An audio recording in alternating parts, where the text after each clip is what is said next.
What's happening, champions? Got another question here today. How do I become more self-disciplined and stop procrastinating? Today, we find out.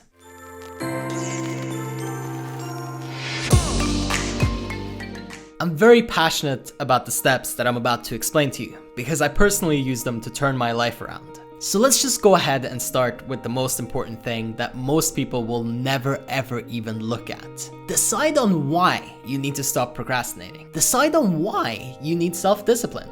Because what's the point of self-discipline if you're not trying to achieve something meaningful, if you're not going after something big? See, if you don't have the right why, you'll quit. Most people quit. It's a matter of fact. And in fact, you will probably try and quit unless, of course, you have a major reason why you need to stay with it, why it matters, why you have to become self-disciplined and stop procrastinating. So really dial that down first. Know that in your mind. Why am I doing this? Why do I have to get so self-disciplined? If it's just to please other people, if it's just to make someone else happy, you're probably not going to go through with it. It has to mean something to you. Now, once you have that, everything becomes a lot easier. You move on to step number 2, which is building your discipline with daily habits. This is huge. If you can develop daily habits, you will have the self-discipline to do almost anything. I remember back to the days when I used to procrastinate all day long. I left everything for last minute. I was that kind of student. I remember it very well because it always got me in trouble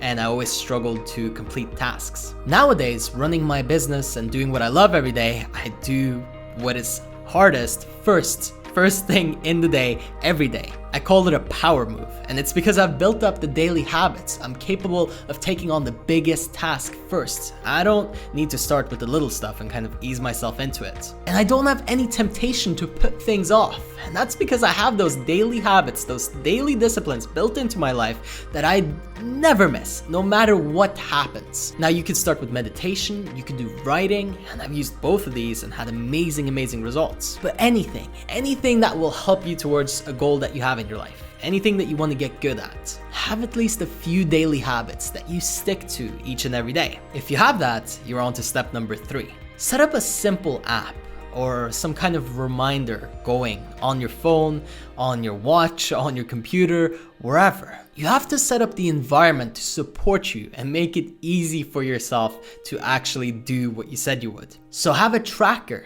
I started with just having a calendar and I just put 3 texts for the 3 core habits that I wanted to do daily. That builds a lot of discipline really fast. It's a muscle. The more you use it, the better you get. Now, if you have a major problem with procrastinating, like maybe you watch a lot of Netflix, one of the easiest things you can do is just to quit that membership until you've proved to yourself that you're capable of having the self-discipline and doing what you're supposed to do. Generally, for most people, 30 days is a great bet. If you can last 30 days being consistent and disciplined, then you give yourself back to Netflix. And now you're not going to use it to procrastinate. You'll just use it for enjoyment. It's much better that way. You gotta stop giving yourself an escape. If you set up your environment the right way, you won't have a way out and you'll do the right thing. And because you have the right why, everything will line up. Over time, your self-discipline will build massively. You'll completely quit procrastination and you'll be able to work miracles in your life. Now comment down below.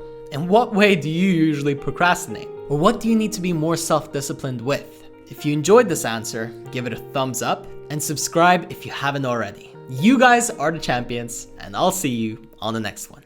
Peace.